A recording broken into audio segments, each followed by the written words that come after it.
Hello, my name is Matt. Welcome to Unbearable 73. Welcome to the first episode of Hypothetically, a series of videos where I take a media property that failed and using the same elements in it, give a narrative structure and storytelling structure in it that can make it a success. So the setup. In this episode, we'll be talking about the Disney Star Wars series, Obi Wan Kenobi, and explaining how it could have been done right. This is not to say that the travesty that is Disney Star Wars is worth saving. No, it needs to be shunted off into an alternate timeline, and personally I would favor the restoration of Odysee, since you could draw from that and make dozens of movies, animated series, books, comics, TV series, and so on, without ever having to generate another single new story. That's not what this particular episode or series is about. This is to show how much of an utter fail the creators of this show, the minions of Kathleen Kennedy, who shall ever be known as the great creator of the real Star Wars, are. So let's preface the fix with some conditions. Okay? Obi Wan Kenobi is a Jedi Master and has been one for decades. If this were 2 or 3 months after the events of Mustafar, I could see him being troubled, whereas this show depicted him being troubled severely 10 years later. Obi-Wan has a fundamental and foundational connection to the Force. After a couple months of struggling, it would guide him to a better place mentally. Next, the issue of training with Qui-Gon. Liam Neeson has stated that he doesn't do TV shows. So the fix here is we turn Kenobi back into a 2-hour movie the way it was supposed to be. The training is shown in flashbacks at various points. Okay? Onward we go. I don't know what's worse, Naruto Leia or Bat Reva, so both have to go. Leia is much younger for this movie. The way we can keep it compliant with her not seeming to have direct personal knowledge of him from, if you remember the R2 playing the recording back, although I can debate that either way, though clearly the ship was headed towards Tatooine, so someone knew something about something, you know. So Leia now is instead 2 years old. So there can't be any Naruto Leia doing stupid stuff like she did in this show. Okay? The way we can see a scene at the end where she hears this way we can see a scene at the end when she reunites with her father, where her father's praising Obi-Wan and she gains a sort of child sense of fantastical respect and awe, like how maybe you heard about your uncle who fought in the war, but you never met him, but you were a tiny kid when he was being praised, and 20 years later you finally meet him because he comes in from the West Coast, and you're like, oh my God, this is my Uncle Bob who won a Congressional Medal of Honor, and you're a little kid, you still be a little kid because of a sense of him until you meet him as a person, you know? Yeah.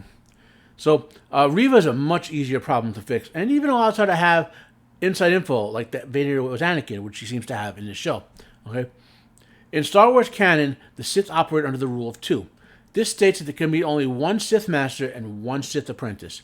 No one else is taught to be taught the way of the Sith. The Apprentice is supposed to keep trying to surpass and therefore kill the Master. The Master is supposed to has the Apprentice to push him to keep his mastery strong, powerful. Okay. Now we know from canon, both old and new canon, so to speak, that the Master and Apprentice can take, for what, lack of a better term, I'm going to call candidate apprentices. The Master, so he has someone to push the apprentice to remain pushing him, and the apprentice, so he has someone to push him to surpass and therefore become the Master. The older you, whatever you want to call it, Vader had Starkiller, Palpatine and Mara Jade. Those are just 2 examples, okay? So we solved the problem of Reva by making her one of Vader's secret chosen candidate apprentices. She's still one of the Inquisitors. That's one of the only sort of outlets people can have to sort of publicly display Force powers. Otherwise, they have to make a complete secret. And Vader decides, my setup is that Vader controls the Inquisitors here. They're, when he was hunting down Jedi, the weaker ones, he would say, look, you come over to my side, join the Inquisitors. We implant some chips in you to keep you from under control, and you agree to serve me and therefore the Emperor, and a small amount of you will be allowed to live. You won't be allowed to reproduce, but you'll be allowed to live and have a decent life. Yeah. So that's how the Inquisitors come about, in my view. Okay, they're like a tool that Vader made to hunt down the maybe 3 or 4 dozen or more other Jedi out there trying to foment rebellion. And there aren't a lot of them. There's maybe 10 Inquisitors at most. So back on Reva here. So again, she's one of the Inquisitors, and she's developing Force powers. And now another thing, there's no rebellion yet in this film. There's only 2 years later. It's still kind of lurkily forming in the background, and everything else I'll kind of mention some details about that in what I call the fix now.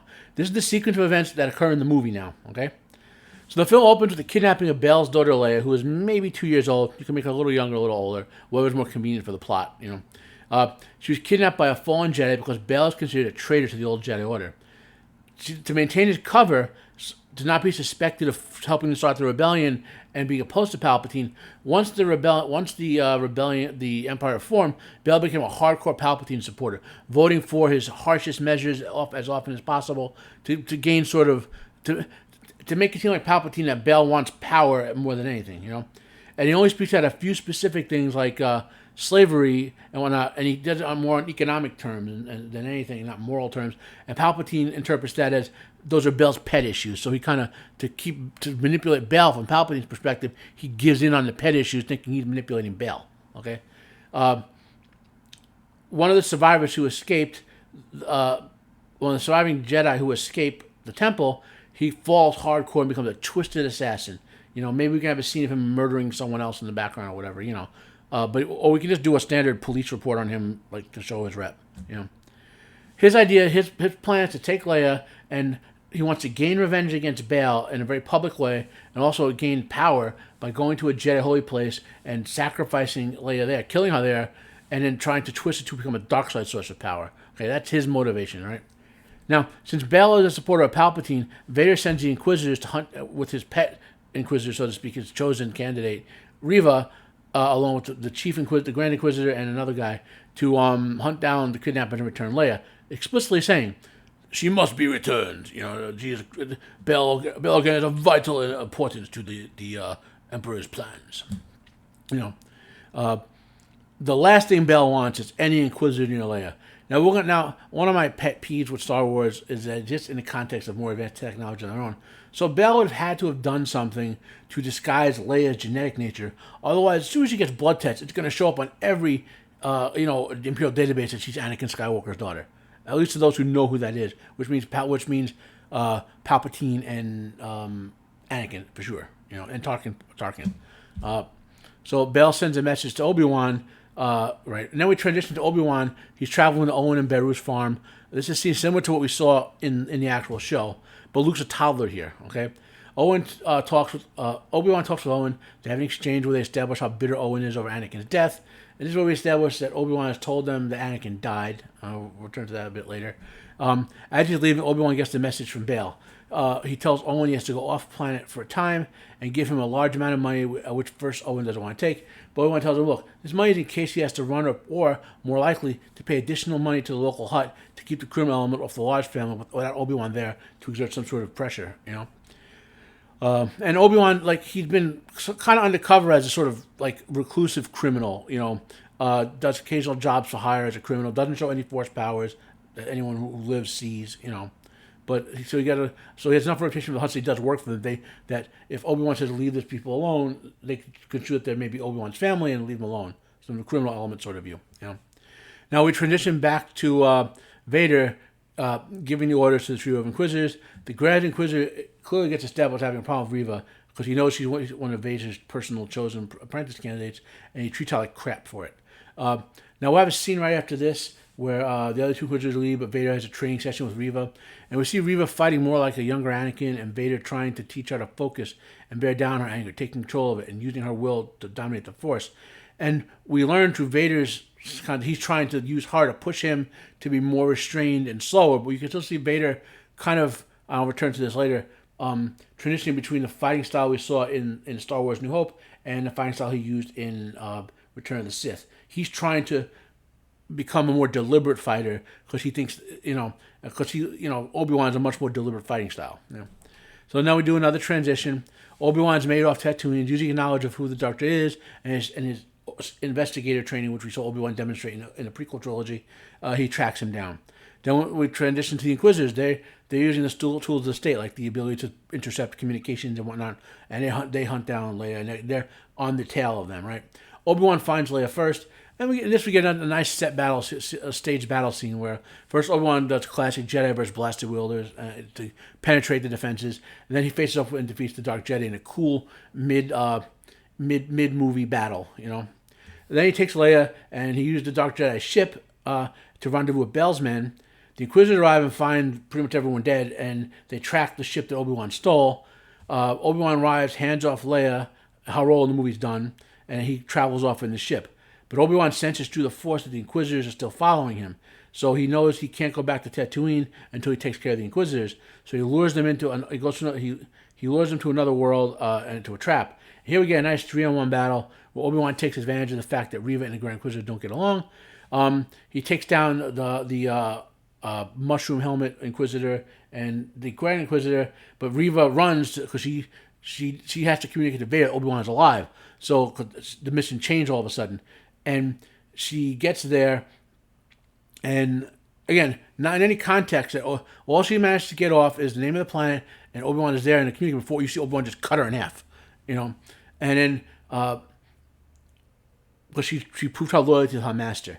Obi-Wan knows he can't return directly to Tatooine now till he throws Vader off or kills him once and for all. So this is the confrontation that Luke Disney had dictated must occur in this between Obi-Wan and Vader, and it's going to be done in the context that it fits with the original Star Wars. Okay, so at some point Vader arrives, and being Vader, he personally goes down with a small bevy of stormtroopers to investigate the death of the Inquisitors. That's all he really knows. He got a message that Obi-Wan was there on the planet, and then he saw a lightsaber cut her in half. Obi-Wan takes stormtroopers, kind of like almost ninja style, if you want, kind of ghosts them. And then we get a battle between Obi-Wan and Vader to end the movie. Now, in terms of combat choreography, I said this before. Vader's trying to become more deliberate a fighter. You still see Vader having that issue where he fights sometimes like old aggressive Anakin, and sometimes like menacing Vader of Star Wars. The OT. But Obi-Wan, having gained in power since his training with Qui-Gon, fights in that deliberate samurai style with his defensive structure, and you can see he's gonna beat Vader this time, but not in a sort of crazy way like it did before. It's a much less frenetically paced battle, but has phases where it accelerates because Anakin is still struggling to gain that next level of his skill he wants. So he'll go a little acceleration crazy, kind of like how when they fought Dooku, how you saw Anakin transition a little that way in the second battle, And then there's some dialogue that goes on while they're doing this. Anakin reveals that Vader, Obi-Wan calls out Anakin for the atrocities he committed. Said, "Why'd you do this, Anakin? You weren't like my brother." Kind of picking where they left before. I would help you anything. You could have come to me about Padme to help her. You could have come. I don't care about the Jedi structures or whatever. You were my brother first and foremost. And Anakin just in his seething anger replies, I killed Anakin myself. I am Darth Vader. Blah blah blah. Obi-Wan just adopts that as a philosophical choice. This is when he decides that Vader killed Anakin. He even says it in some dialogue that Obi-Wan McGregor could probably come up with better than I could, but he says something to that extent. And that's when he gets to the point where ties into the fact he told Luke that Vader killed his father. Okay, and while this is going on, we see Qui-Gon's Force Ghost appear to watch the events. And Obi-Wan defeats Vader, but can't bring himself to kill someone he loves as a brother. He just can't do it. Vader's left kind of unconscious with his armor cut up. He'll get rescued by stormtroopers later. As Obi-Wan makes his way off planet, we see him talking about not being able to kill Vader and how he would be responsible for all of Vader's future atrocities. And Qui-Gon asks, "Did you reject the feeling of the will of the Force?" And Obi-Wan replies, "What do you mean, Master? Did the will of the Force direct you to kill Anakin?" And he goes, "I don't know, Master. I only know that I still love him as a brother and I can't bring myself to harm him." Qui-Gon replies, "Remember, my Padawan, love, even though a Jedi must not allow it to consume him, is an emotion that draws upon the light side most deeply. So long as you balance the living and universal aspects of the Force, the will of the Force will always be heard in the deepest depths of your soul." And they transition to several closing scenes of Belle reuniting with Leia and Owen playing some sort of game with Kid Luke, in the yard in the farm. And that ties into the thing where Owen and Leia being shown love by their parents, and that that the Force knows it's not time for Vader to die. That Vader has to go through that redemptive cycle and take out the Emperor 3 movies hence. And so it ties in thematically with that. Okay? So, and then you trailer rolls and Star Wars music, and we use, of course, the great John L. Williams soundtrack for this, not any crappy Disney music. So, what do you guys think? Is this better than the direct Obi-Wan Kenobi regurgitated all of us for 2 episodes and probably for 4 more? That's it for this episode of Hypothetically, where we try to mine some conceptual gold out of the sewage of failure.